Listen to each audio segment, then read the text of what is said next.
First question, please, Steve Larkin. Thanks, Megas. Hi, Pat. Yeah, I guess twofold. Just your mood at the moment after such a tough day, and be a quick reflection of I guess your tactics and the declarations and batting on in the test, and yeah, thank you. Yeah, I think first of all, probably my main emotions just pretty wrecked, just walking off the field, but that's as expected, and I'll be fine. Yeah, I think it's just a really good test match. I think there's a couple of chances there that if we perhaps had taken them, might have been different. But yeah, really proud of how we played. We really satisfied with the last 5 days. So I'd say they're the main emotions. In terms of tactics, I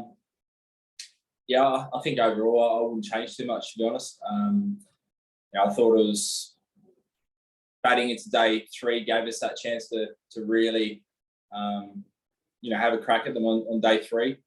Probably went better than we would have expected. But over here, the wickets are pretty good. We try and bat 2.5 days on the best time on the wicket, hoping that it's going to break up on day 4 and 5. And held together pretty well. They batted well, so I think overall, happy. Andrew McGlashan, please. Thanks, Brian. Hey, Pat, can you quite get your head around a game that goes from you guys getting 6 wickets in a session like you did in that 3rd day to then the toil you've had for 170 overs for 7 wickets? Was it conditions? Was it 2 great innings? Was that just a bizarre session on the 3rd day? How do you kind of explain it? I think it's all those things. Welcome to Test cricket. I think reverse swing bowling, can have a real factor on the game, especially if you get a breakthrough. If you get a new batter in, they've got to start to a reversing ball. Things can move really quickly. If that doesn't happen, I think reverse swing's still useful, but it's not, all it's kind of cracked up to be sometimes. But I thought, Baba, Rizwan, Shafiq, I thought they all batted fantastically the last 2 days. We still kind of knew the wicket was not playing too many tricks, but I thought they batted superbly and made it really hard to get that breakthrough. And when we did, the next guy that walked out stuck at it as well. Cheers, Pat. Lockie McCurdy, please. Thanks, Brian. Hey, Pat. It's a few times now, I guess the guys in the last 2 years have fallen just short in that 4th innings in terms of bowling the opposition out. Is it something that's spoken about much in terms of trying to change up tactics when it comes to the last innings? And what do you think needs to change going forward just to be a bit more consistent in getting those 10 wickets in the final innings?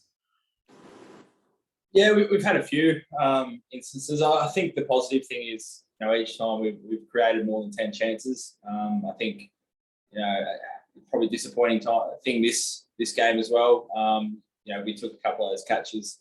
It might have been a different scenario. We kept reviewing it. I think,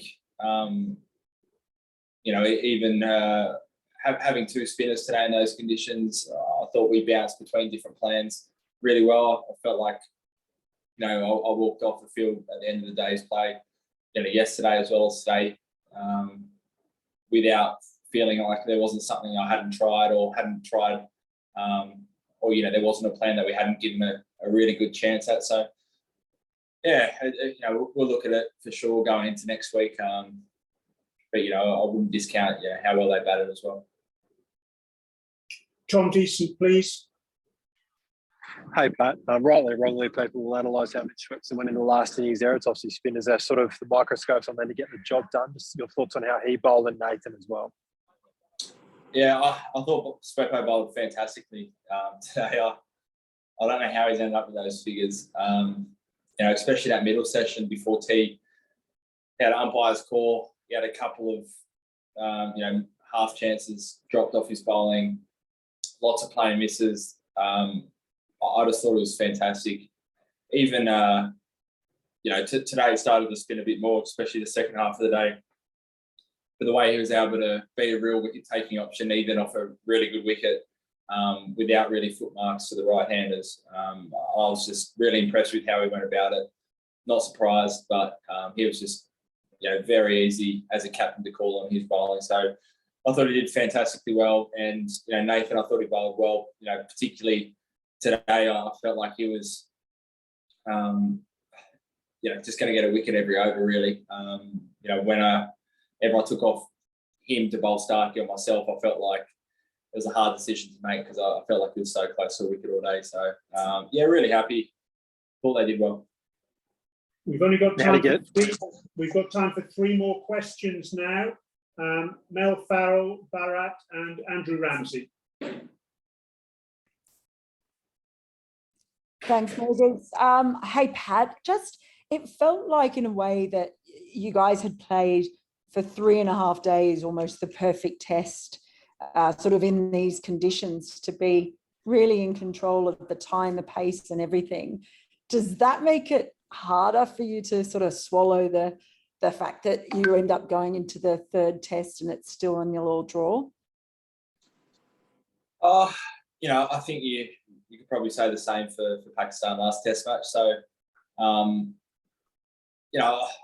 I think it's harder. I think we gave ourselves a really good opportunity this test match, especially after the first kind of 3 innings of the game. So I was really proud and happy about how our team played. In foreign conditions, we're showing that we're able to adapt and play well over here. But of course, getting so close, so far ahead of the game and not coming out with a result can feel like it's a missed opportunity. Good thing is it's 0-0. We didn't lose anything. There's another game next week.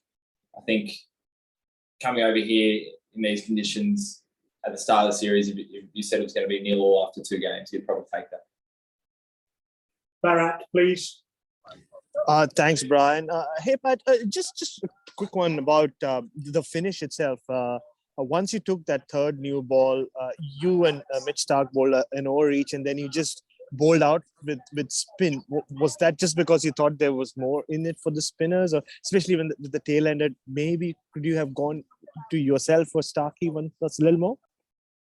Yeah, just felt like with the spin, there was basically every 6 balls in the over was asking really tough questions. There wasn't any swing. There's no swing with the reverse ball either, and the pitch didn't feel like it was playing too many tricks for us quick bowlers. So just ran out of time. I felt like the last 10 overs. So just felt like the spinners were a better option. Last question now, please. Andrew Ramsey. Thanks, Brian. Hi, Pat. It's probably a bit early to look forward to the next test, but after bowling 170 overs and a 4-day turnaround, do you have concerns about guys' ability to back up, or do you just have to sort of factor that in and get on with it? You factor it in, but get on with it. Just had a little walk around there. Everyone's fine. There's no big injury concerns. We knew it was a 15-day tour, basically back to back. I think that's why we kind of protect ourselves in the last day of last test match. We know what we've kind of signed up for, so we'll put everything into the next week. We've got 4 days now, so 1 extra day than what we had before this test match to recover. But we've got a full contingent if we need to call in anyone. The quick bowlers, Stark and I and Greeny all bowled kind of between 20 and 35 overs or something like that. So not a huge workload. Probably the spinners, make sure they're looked after. Thank you very much, everyone. Take care. Speak to you in Lahore. Thank you.